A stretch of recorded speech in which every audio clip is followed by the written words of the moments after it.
Microsoft এক্সেলে দেখতে পাচ্ছেন আমার কিছু এমপ্লয়ির নাম আছে এবং তারা জানুয়ারি, ফেব্রুয়ারি, মার্চ মাসে কত টাকা বেতন পেয়েছে সেটা কিন্তু দেওয়া আছে। তো আমি চাচ্ছি তারা টোটাল কত টাকা বেতন পেয়েছে সেটা মাত্র এক ক্লিকের মাধ্যমে বের করতে। এটা বের করা একদমই সহজ। সিম্পলি হচ্ছে প্রথম যে ঘর আছে সেখানে দিব সমান সমান সাম, দেওয়ার পরে ব্র্যাকেট দিব। ব্র্যাকেট দেওয়ার পরে সিম্পলি মাউস পয়েন্ট এখানে রেখে সম্পূর্ণটা সিলেক্ট করে দেব। আপনাদের ক্ষেত্রে অনেক বড় থাকতে পারে, আপনারা সেটা সিলেক্ট করে দিবেন এবং আপনার যত বড়ই ডাটা থাকুক না কেন সিম্পলি এই পদ্ধতিতে আপনি সকল ধরনের ক্যালকুলেশন করতে পারবেন। তো সিম্পলি দেওয়ার পরে আমি ব্র্যাকেট ক্লোজ করে দিব। ব্র্যাকেট ক্লোজ করে দেওয়ার পরে যখনই আমি ইন্টার করব তখনই কিন্তু দেখতে পাচ্ছেন আমার কিন্তু এই তিনটার যোগফল কিন্তু বের হয়ে গেল।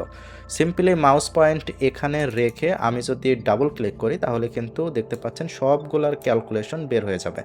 তো এভাবেই কিন্তু আপনার যত বড়ই ডাটা থাকুক না কেন আপনি এভাবেই সিম্পলভাবে ক্যালকুলেশন করতে পারবেন একদম নির্ভুলভাবে।